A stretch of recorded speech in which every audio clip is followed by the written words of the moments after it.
Assalamualaikum warahmatullahi wabarakatuh. Sebelumnya, perkenalkan nama saya Samsia. Saya merupakan mahasiswa aktif dari Institut Agama Islam Negeri Pontianak, Fakultas Ekonomi Bisnis Islam, jurusan Perbankan Syariah. Sebelumnya, izinkan saya untuk menyampaikan beberapa materi yang merupakan menjadi tugas akhir semester saya. Sebelumnya, materi hari ini yaitu tentang pembangunan dan pertumbuhan ekonomi, perspektif ekonomi Islam. Kita langsung kepada langkah pertama, yaitu pengertian pembangunan dan pertumbuhan ekonomi. Dalam ilmu ekonomi konvensional, pertumbuhan ekonomi umumnya didefinisikan sebagai peningkatan kapasitas suatu perekonomian untuk memproduksi barang dan jasa dari satu periode ke periode berikutnya. Ini seringkali diukur melalui peningkatan produk domestik bruto atau PDB atau produk nasional bruto yang disebut PNB, real per kapita. Pertumbuhan ekonomi lebih berfokus pada aspek kuantitas dan ekspansi output. Sementara itu, pembangunan ekonomi adalah konsep yang lebih luas dan kompleks. Pembangunan ekonomi tidak hanya mencangkup pertumbuhan kuantitas, tetapi juga perubahan kuantitas dan struktural dalam perekonomian dan masyarakat. Ini melibatkan peningkatan kualitas hidup, pengurangan kemiskinan, peningkatan akses terhadap pendidikan dan kesehatan, perbaikan infrastruktur, serta transformasi sosial dan kelembagaan.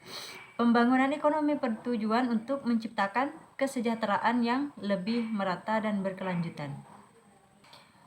Jadi, pembangunan dan pertumbuhan ekonomi dalam perspektif ekonomi Islam memiliki dimensi yang lebih holistik dan etis. Pertumbuhan ekonomi tidak hanya diukur dari peningkatan produk domestik bruto atau PDB, tetapi juga dari peningkatan produksi barang dan jasa yang halal dan bermanfaat, serta distribusi kekayaan yang adil. Pembangunan ekonomi dalam Islam adalah proses multidimensional yang bertujuan untuk mencapai kesejahteraan komprehensif.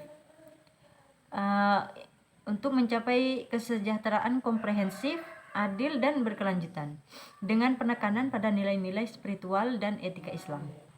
Terus selanjutnya yaitu indikator pembangunan dan pertumbuhan ekonomi. Indikator pembangunan dan pertumbuhan ekonomi dalam ekonomi Islam melengkapi dan memperluas indikator konvensional dengan memasukkan dimensi etis dan sosial. Beberapa indikator yang digunakan dalam Indeks Kualitas Hidup Islam atau disingkat IKHI, terus Maqasid Syariah dan Indeks Keberlanjutan IKHI, mengukur kesejahteraan tidak hanya dari pendapatan, tetapi juga dari aspek spiritual, moral, kesehatan, pendidikan, dan lingkungan. Maqasid Syariah menekankan pada pencapaian tujuan-tujuan syariah, yaitu pemeliharaan agama, jiwa, akal, keturunan, dan harta, dan sebagainya. Indeks keberlanjutan memastikan bahwa pembangunan saat ini tidak mengorbankan kemampuan generasi mendatang untuk memenuhi kebutuhan mereka. Jadi begitu. Jadi kita sebagai rakyat Indonesia harusnya mari kita bangun ekonomi yang berkeadilan dan berkelanjutan dengan memprioritaskan produksi halal dan distribusi kekayaan yang merata.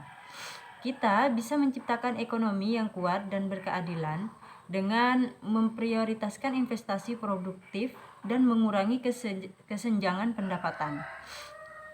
Jadi marilah bergabung dengan kami dalam membangun masyarakat yang sejahtera dengan menekankan nilai-nilai spiritual dan etika Islam. Mari kita jaga keberlanjutan sumber daya alam ini dan lingkungan untuk generasi mendatang. Terima kasih, hanya itu yang dapat saya sampaikan. Semoga bisa dimengerti dan bisa dipahami. Kurang dan lebihnya saya mohon maaf. Wabillahi taufiq wal hidayah. Wassalamualaikum warahmatullahi wabarakatuh.